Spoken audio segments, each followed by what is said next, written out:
Last night on Twitter, Trump responded to the uproar, saying he does not need permission to speak with Taiwan. Quote, did China ask us if it was okay to devalue their currency, making it hard for our companies to compete, heavily tax on our products going into their country? The U.S. doesn't tax them, or to build a massive military complex in the middle of the South China Sea? I don't think so.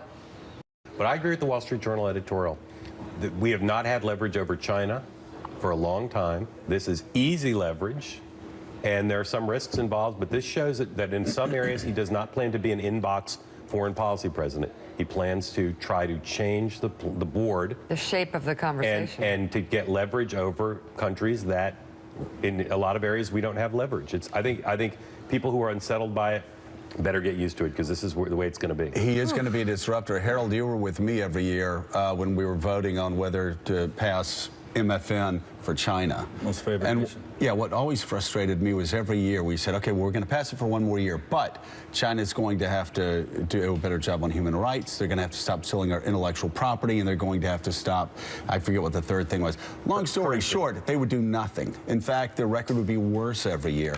And so then the next year we'd have the debate again, and then the next year we had absolutely no leverage over them because we wanted to get in their market so badly.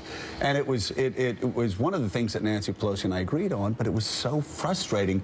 We never held them to account.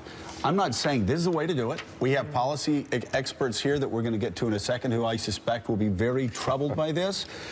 But I can tell you, at least where I sat in Congress and where millions and millions of Americans sit out there, there are a lot of people saying, you know what, pushing back a little bit on China, not the worst thing for an American leader to finally do. And on tomorrow's show, Vice President-elect Mike Pence joins us. You're watching Morning Joe. We'll be right back.